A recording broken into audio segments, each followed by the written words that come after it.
Hey guys, welcome to my channel. Thank you so much for watching. Today I'm really excited to be doing a video on my Couch to 5K experience and how I started running during lockdown. If this is your first time watching my videos, please be sure to hit that subscribe button and turn on notifications so that you never miss another upload. I'm going to go ahead and get right into it and start by talking about my background in fitness. In college, I was a group fitness instructor and I would teach a class called Barbell Pump. And if you've ever been to Les Mills Body Pump, this class was basically exactly that. So it was an hour-long strength training class using barbells and dumbbells to focus on strength training all your muscle groups. So I would teach this class twice a week, and then apart from that, 2 to 3 times a week, I would try to go to a Zumba class or a HIIT class, high intensity interval training. So before starting this program, by no means was I sedentary. I was a pretty active individual, but running had just never really been my activity of choice. So I was doing my strength training and HIIT pretty consistently, and then in March, COVID happened, the world shut down, we went into quarantine and the gyms closed. I tried doing at-home workouts with the dumbbells I had at home with resistance bands, but I just felt that it was really hard to stay motivated with strength training.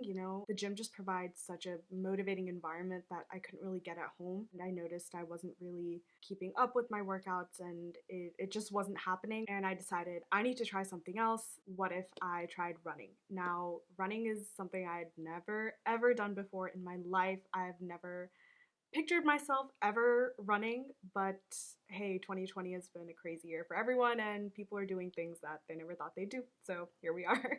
So once I decided that I wanted to start running, I was actually going to do this. I downloaded the Couch to 5K app, and for anyone that doesn't know, C25K is a 8-week program and the app kind of guides you through it, but it's a simple way to get used to running consistently. There's 3 workouts a week. You can do them, spaced out with 1 to 2 rest days in between, and it'll start you out with like 1 minute of walking, 1 minute of running, alternating for like 20-30 minutes, and then eventually it'll increase the running time, decrease the walking time, to the point where towards the end, by like week 8, you should be able to run for like 20-30 minutes continuously. And the app just makes it really easy to just click start and go start your workout without having to think about it too much, because it'll tell you, it'll beep when you have to walk and when you have to run, and you don't have to think about anything else really, which I found really nice. Weeks 1 and 2 were pretty easy for me. These were the weeks where you weren't running for more than 30 seconds or 1 minute at a time. And like I said, I had been doing HIIT workouts, so at that point, 1 minute of running, 1 minute walking was kind of just like an interval cardio workout. And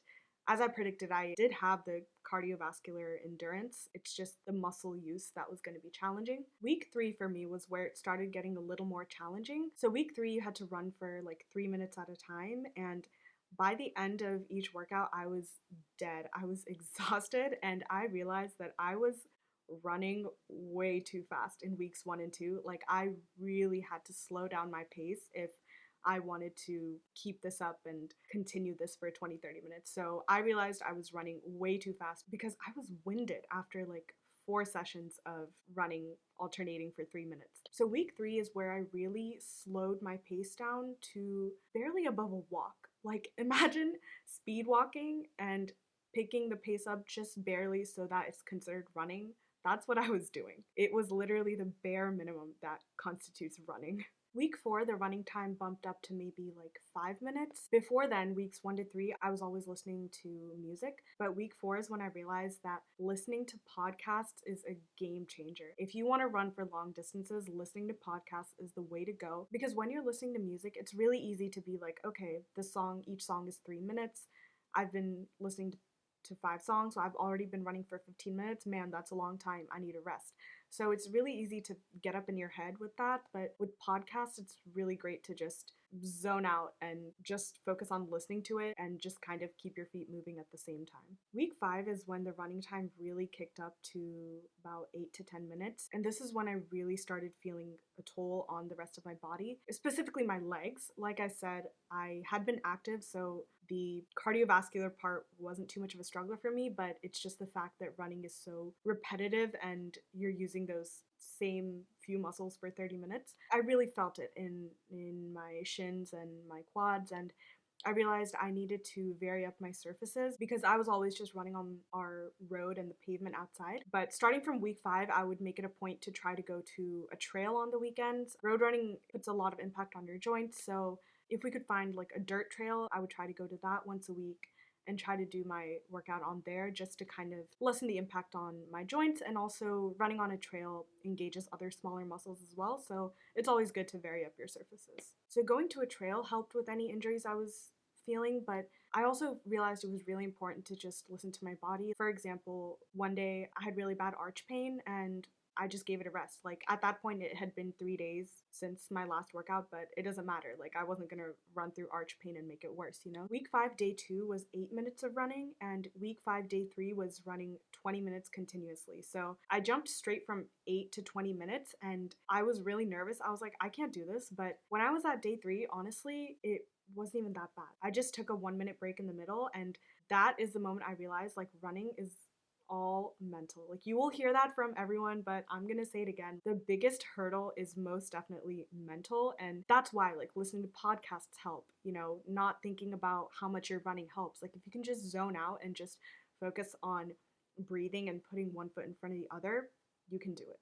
As a result of this realization, by week 6, I became much more confident in my ability to actually run. You know, I would still take like a 1 or 2 minute break in between, but otherwise, as long as I kept a super slow pace, I was able to get through every workout. So week 7 was running for 25 minutes consistently, and this is when I noticed that some days were easier and some days were harder. For example, I did week 7, day 2 after taking only one rest day, and it was super hard, but I did week 7, day 3 after taking 3 rest days, and it went much more smoothly. The amount and distance run on those days was basically the same, but it was the amount of rest I took that was different. And this is when I became much more intentional about taking these rest days and actually making sure that I got 2 to 3 rest days in between in order to set myself up properly for every workout afterwards. So week 8 was the last week, and week 8, day 1 was 28 minutes of running continuously, and it was hard. I would definitely walk for like 30 seconds, maybe 4 or 5 times in the middle, and I definitely gave myself more rest days for day 2 and day 3. But honestly, after day 2,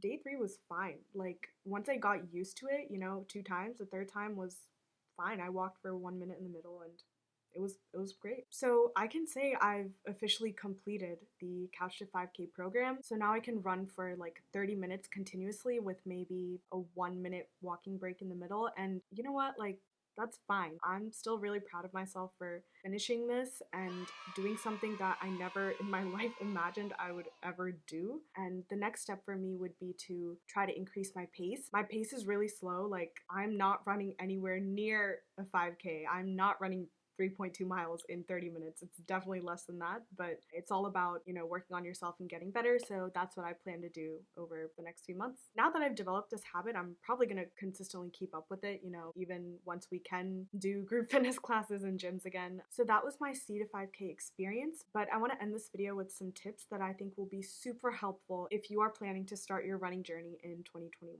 So the first tip is to warm up and stretch. And I know like everyone's telling you, you gotta warm up and you gotta stretch. I come from a group fitness teaching background, and the importance of warming up and cooling down was always emphasized. Like that was something you could not compromise on. And it's true. Like if you're sitting down doing your 9 to 5 job all day and then you just get up and try to run a mile outside, that is not good for your body. Like your body needs time to warm up. So I will link down below the warm up that I did every day. It doesn't have to be anything complicated, you know. This was just 7 minutes and it was really quick and easy thing to do before I headed out the door. The second part of that is you need to stretch afterwards because running is so repetitive, and especially if your body is new to it like I was, you really want to give those muscles time to recover and reset. I will link my stretch routine down below as well, but it was really simple. That was also like 5 to 10 minutes, just stretching the major muscle groups. And again, it's COVID. I know none of us are trying to get injured and trying to go to the hospital when we don't have to, so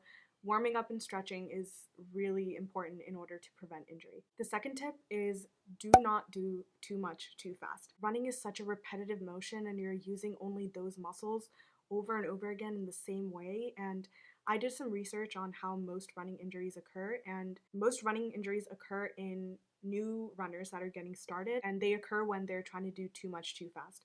So this program is laid out with 3 workouts a week, and it's done like that for a reason. Don't try to do them back to back. Give your body the rest days it needs. If you want to still exercise on the days that you're not doing a running workout, do strength training, do walking, go cycling, do anything else. But just because you're getting comfortable, don't jump into it too fast because you're probably going to get injured and none of us want that. The third tip is to get good running shoes. You don't have to spend like $300 on a pair of running shoes, but just be sure to get shoes that are meant for running and that have some cushion. And please try not to run in Converse or shoes with flat soles because, as I said before, we're all about preventing injury. The fourth tip is to listen to a podcast. For the first 2 weeks, I was not listening to a podcast, and then once I switched over, it made the biggest difference. Listening to a podcast will make you forget about how much you're actually running, and that will make all the difference when you're just getting started. Of course, once you're more experienced and you know what you're doing, you can probably be fine listening to music. But when you need that first push, this is really helpful. And if you're interested, I can put up some of the podcasts that I've listened to right here and in the description below. But, listen to whatever you enjoy. And the final tip, and this applies not only to running, but I would emphasize this in all of my group fitness classes as well, is to listen to your body and be kind to yourself. If you need to take an extra rest day, take that rest day. If you need to repeat a day or a whole week even, just do it because your body will tell you when it's ready to move forward and when it's not, and eventually you will finish the program, and that's all that matters. It's not a race. You're not comparing yourself to anyone else. Just do it for you and you will eventually finish the program and you will be so proud of yourself. Before I end the video though, I do want to say if you're starting a running journey in 2021, best of luck. But having worked in a gym, I know that I see so many people come in the month of January with these fitness related resolutions, and then by February they're no more. So if you're starting this during the new year, I just urge you to try to think of a reason that you want to start it that's not January 1st, whether that reason is to push yourself or to take control of your health, to just try something new, whatever that reason is. At the end of the day, the date on the calendar and the year on the calendar is not what's going to keep you continuing this. You're only going to continue if you find some inner motivation. Whatever that motivation is for you, try to find it from within and not on a calendar. If you made it to the end of this video, thank you so much for watching. I hope you enjoyed it or found it helpful. Comment down below if you're going to start this program. I'd love to hear your experience, or if you have any more questions for me, I'd be happy to answer them. And let me know as well if you'd like more fitness related videos. As I said, I was an instructor, so I love talking about it. And please be sure to like, comment, subscribe, and I will see you next week.